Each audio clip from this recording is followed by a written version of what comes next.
petits loups, comment allez-vous? Ça fait longtemps déjà? Bah non, ça fait juste 24 heures. Vous avez peut-être envie de connaître la suite de l'histoire, je parie. Ça se passe plutôt bien quand même pour cette petite famille. Ils sont devenus un petit peu plus riches.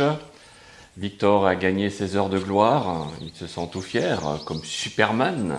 Waouh, c'est un super héros. Un héros, dirait sa petite sœur. Alors voilà, ils sont couchés assez tôt, mais bon, c'est vrai que Victor n'a pas très bien dormi parce qu'il y avait des pensées qui se bousculent dans sa tête. Il pense à plein de choses, il a beaucoup d'ambition. Donc, pour ceux qui ne savent pas, l'ambition, c'est des tas de choses que l'on veut faire dans la vie. Ça veut dire on veut faire ceci, on veut faire ça, on veut faire plein de choses dans la vie qui nous attend. C'est ça l'ambition. Et là, franchement, Victor est très très gai, il est très enjoué, il est très très content de ce qui lui arrive. Mais bon, il faut retomber sur terre un petit peu. Et donc, arrive le matin, tout le monde se lève. Oh, c'est un peu dur le matin. Ah, j'ai pas très bien dormi, se dit Victor. Ah, il faut encore se lever, c'est pénible. Tous les jours, il faut se lever pour aller à l'école. Eh oui, c'est la vie. Alors voilà, il va réveiller sa sœur. Suzy, allez, on y va, on va prendre le petit-déj. On descend et puis on va à la cuisine pour prendre le petit déjeuner. Alors les enfants, vous allez bien, dit maman. Ouais, maman, mais on est fatigué, hein. Oui, c'est vrai, dit Suzy, on est fatigué. J'ai rêvé que j'avais plein de paquets de chewing-gum. Et voilà, les enfants qui dévorent un bon bol de céréales avec du chocolat au lait, toujours. Et donc, on discute d'un tas de choses, de la gloire, de ce qui va se passer les prochains jours, les copains qui vont discuter des choses magnifiques qui sont arrivées à Victor. Ça, c'est formidable. Dites-moi les enfants, dit maman, ne vous prenez quand même pas trop la tête, hein, nous sommes une famille normale, hein. Donc il faut continuer à vivre normalement. Au fait, je viens d'aller à la boîte à lettres, il y a une lettre pour toi, Victor. Pour moi, dit Victor, mais je ne reçois jamais de courrier d'habitude. Ah, mais pourtant, elle t'est bien adressée, cette lettre. Je ne sais pas si Suzy est concernée, mais en tout cas, toi, tu as l'air bien concerné. Il faudra peut-être envisager de la lire. Tu la veux, la lettre? Eh bien oui, donne-la-moi, cette lettre. Alors Victor prend la lettre.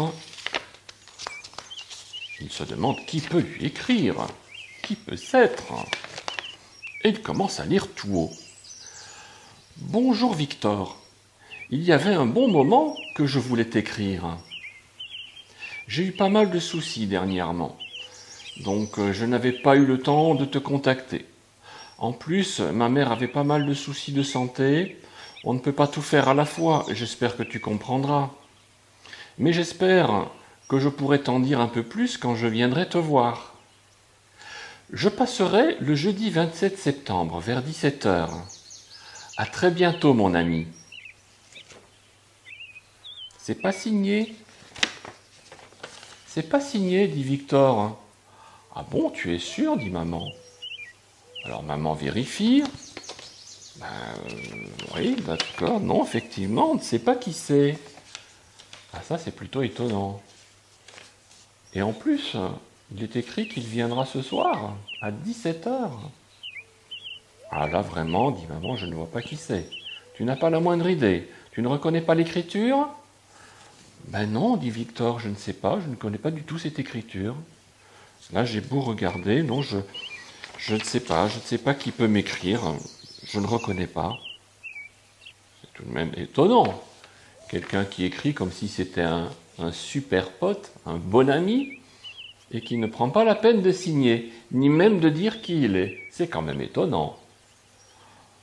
Bon, ben écoutez les enfants, dit maman, on verra bien, hein. Par contre, hâtez-vous parce que là, vous allez à l'école, vous allez être en retard. Donc dépêchez-vous, et puis on verra tout à l'heure. Vous rentrerez, et après le goûter, peut-être que cette personne passera. Il ou elle, d'ailleurs, on n'en sait rien.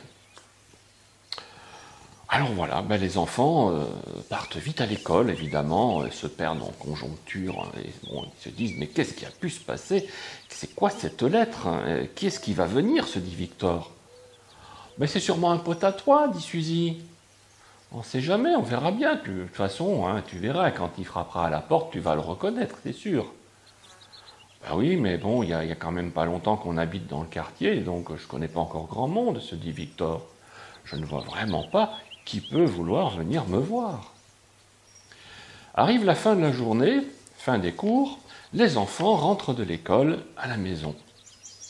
Très très vite, évidemment, ils avalent un petit goûter et attendent impatiemment pour savoir qui va arriver et si elle arrivera, cette personne. Est-ce que ce n'est pas une farce? Impossible de savoir. Et soudain, on entend frapper. Toc, toc, toc, toc, toc. Oh, vite, il faut aller voir. Victor court vers la porte. Il ouvre grand la porte et il aperçoit quelqu'un face à lui. Bonjour Victor, je suis super content de te voir. Ah, c'est déjà la fin. Ah, on ne sait pas encore qui c'est là, mais on le saura demain. Vous serez là demain, je pense, pour savoir qui pouvait donc bien rendre visite à Victor, et qui a l'air très très joyeux d'ailleurs.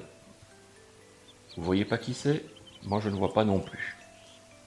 Eh ben, ce sera la surprise demain, je pense. En tout cas, je vous souhaite évidemment de faire de très beaux rêves les enfants, et puis je vous dis à bientôt. Bye bye.